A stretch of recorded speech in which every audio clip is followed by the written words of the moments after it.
Hi friends, ఎలా ఉన్నారు? ఇవాళ నేను ఒక ఇంపార్టెంట్ అండ్ మంచి యూస్ఫుల్ టాపిక్తో మీ ముందుకు వచ్చాను. ఆ టాపిక్ ఏంటంటే ఇండియాలో టాప్ 10 హైయెస్ట్ పేయింగ్ జాబ్స్ అనమాట. సో ఈ టాపిక్లోకి వెళ్ళే ముందు మీరు కనుక మా ఛానల్ని సబ్స్క్రైబ్ చేసుకోకపోతే ఒకసారి సబ్స్క్రైబ్ చేసుకోండి. ఎందుకంటే మేము పెట్టే ప్రతి job and career related updates అన్నీ మీకు నోటిఫికేషన్గా వస్తాయి. సో టాపిక్లోకి వెళ్దామా?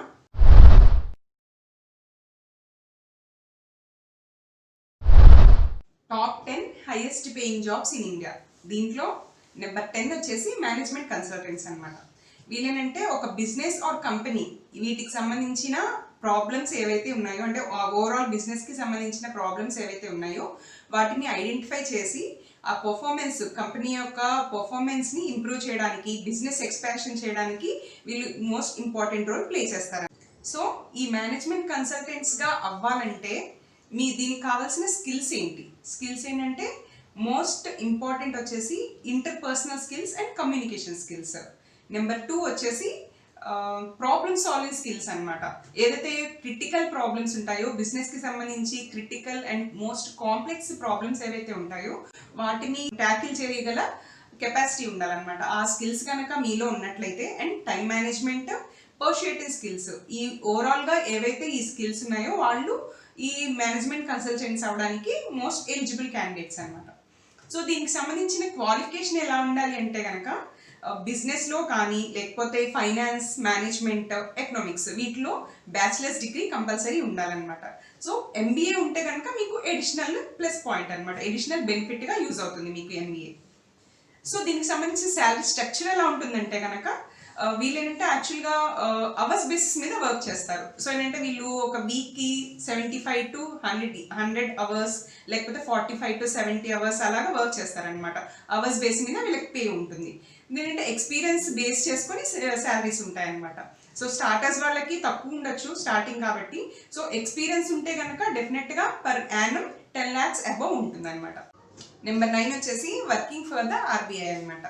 ఆర్బీఐ ఏంటంటే మనకు గవర్నమెంట్కి ప్లస్ సెంట్రల్ మానిటరింగ్ అథారిటీకి బ్యాంకర్ అనమాట. సో దీంట్లో ఏంటంటే వర్కింగ్ ఫర్ ద ఆర్బీఐ, దీంట్లో కనుక మనకి జాబ్ వస్తే కనుక ఫ్యూచర్కి చాలా సెక్యూర్, ఫ్రెష్ గ్రాడ్యుయేట్స్కి మంచి ఆప్షన్ అవుతుంది అనమాట. సో దీనికి సంబంధించి ఏజ్ ఎలా ఉండాలంటే కనుక 21 to 30 years ఉండాలి. అండ్ స్కోర్ వచ్చేసి 60% కంపల్సరీ స్కోర్ చేసి ఉండాలన్నమాట గ్రాడ్యుయేషన్లో. సో దీనికి సంబంధించి ఏంటంటే శాలరీస్ ఎలా ఉంటాయంటే, అంటే కాంపిటీషన్ ఎక్కువ ఉంటుంది కాబట్టి శాలరీస్ ప్లస్ పర్క్స్ కూడా ఎక్కువే ఉంటాయి. సో శాలరీస్ ఎలా ఉంటాయంటే కనుక ఒకవేళ క్యాండిడేట్ సెలెక్ట్ అయితే కనుక పర్ మంత్ 77,000 రూపీస్ పైన ఉంటుందన్నమాట. సో ప్లస్ ఎవ్రీ బ్యాంక్ హాలిడేకి ఆఫ్ ఉంటుంది. So if you are interested you can go for this. Number 8 వచ్చేసి ఫుల్ స్టాక్ డెవలపర్. వీళ్ళేంటంటే ఒక వెబ్సైట్ ఆర్ సాఫ్ట్వేర్ యొక్క ఫ్రంట్ ఎండ్ అండ్ బ్యాక్ ఎండ్ని క్రియేట్ చేస్తారనమాట. వీళ్ళ ప్రైమరీ గోల్ ఎలా ఉంటుందంటే కనుక క్లయింట్ యొక్క రిక్వైర్మెంట్స్ని ప్రోడక్ట్గా ట్రాన్స్లేట్ చేయడం వీళ్ళ ప్రైమరీ గోల్ అనమాట.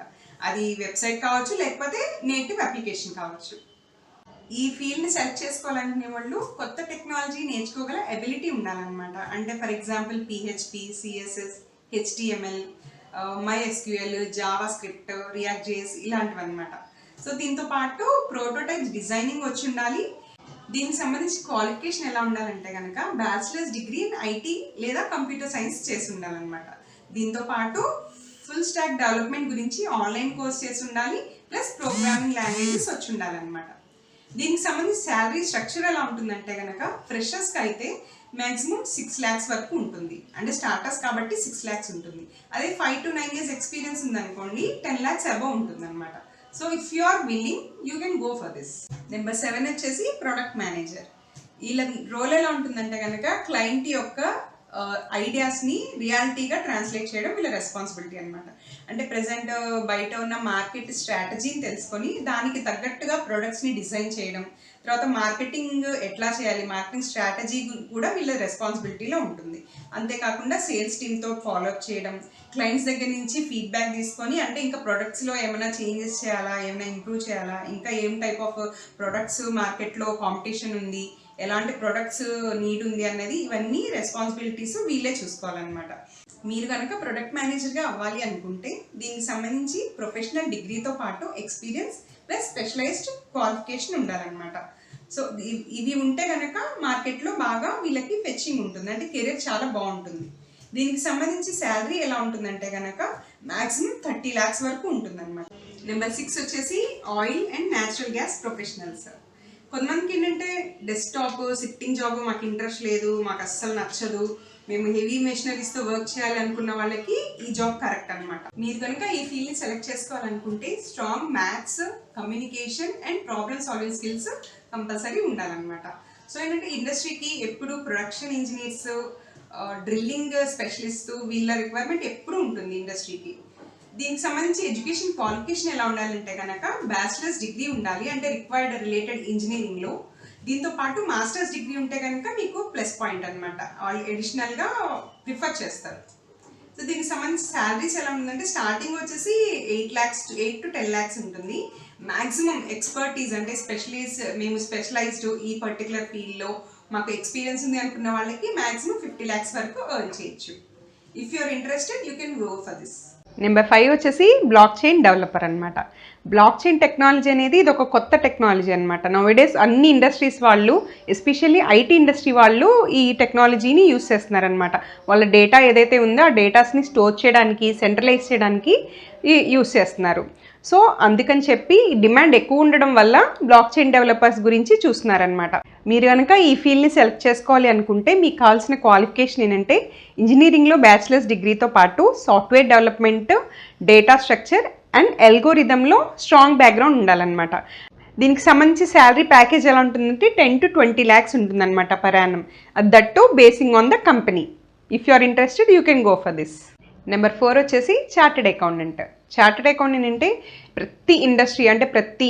ప్రతి కంపెనీకి చార్టెడ్ అకౌంటెంట్ నీడ్ అనేది ఉంటుంది. ఏంటంటే ప్రతి కంపెనీలో చార్టెడ్ అకౌంటెంట్ అనేవాళ్ళు ఉంటారనమాట.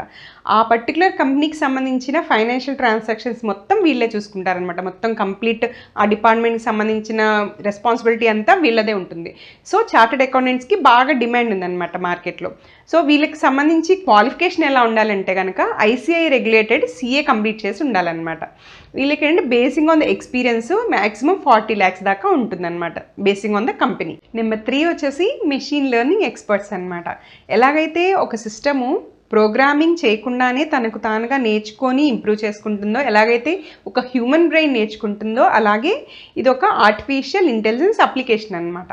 దీనికి సంబంధించి క్వాలిఫికేషన్ ఎలా ఉండాలంటే మ్యాథ్స్ ఆర్ ఎకనామిక్స్లో డిగ్రీ ఉండాలన్నమాట. దీంతోపాటు డేటా సైన్స్ ఆర్ పైథాన్లో నాలెడ్జ్ ఉండాలన్నమాట. ఈ పర్టికులర్ పొజిషన్కి సంబంధించి శాలరీ ఏంటంటే స్టార్టింగే 5 lakhs ఉంటుందన్నమాట. నెంబర్ 2 వచ్చేసి ఇన్వెస్ట్మెంట్ బ్యాంకర్. వీళ్ళేంటంటే వరల్డ్ వైడ్గా హైయెస్ట్ పేయింగ్ జాబ్స్లో ఇదొకటి అనమాట. వీళ్ళ జాబ్ రోల్ ఏంటంటే వాళ్ళ క్లయింట్స్కి వాళ్ళ మనీని ఎందులో ఇన్వెస్ట్ చేస్తే బాగా హైయెస్ట్ రిటర్న్స్ వస్తాయో దానిలో ఇన్వెస్ట్ చేయడానికి వీళ్ళు సపోర్ట్ చేస్తారనమాట. దీనికి సంబంధించి క్వాలిఫికేషన్ అంటే MBA ఫైనాన్స్ ఆప్ట్ చేసుకొని తర్వాత ఇంటర్నేషనల్ బిజినెస్లో స్పెషలైజేషన్ చేస్తారనమాట. దీనికి సంబంధించి శాలరీ వచ్చేసి స్టార్టింగ్లోనే 6 lakhs ఉంటుంది. టాప్ 10 పేయింగ్ జాబ్స్లో హైయెస్ట్ అండ్ నెంబర్ 1 వచ్చేసి డేటా సైంటిస్ట్.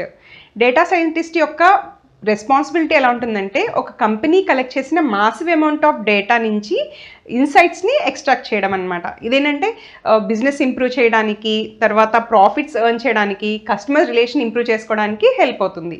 దీనికి సంబంధించి క్వాలిఫికేషన్ వచ్చేసి PG diploma or masters in data science అనమాట. దీంతోపాటు ప్రోగ్రామింగ్ లాంగ్వేజెస్ ప్లస్ కన్జ్యూమర్ సైకాలజీలో నాలెడ్జ్ ఉండాలన్నమాట. దీనికి సంబంధించి శాలరీ వచ్చేసి మ్యాక్సిమం 15 lakhs వరకు ఉంటుంది. సో ఫ్రెండ్స్ చూసారు కదా, top 10 highest paying jobs in India. మీకు అర్థమయ్యే ఉంటుంది. మీకు ఏమైనా దీనికి సంబంధించి ఏమైనా డౌట్స్ ఉంటే కనుక కామెంట్ చేయండి. ఈ వీడియో కనుక మీకు నచ్చినట్లయితే లైక్ చేయండి, షేర్ చేయండి. Thank you so much for watching.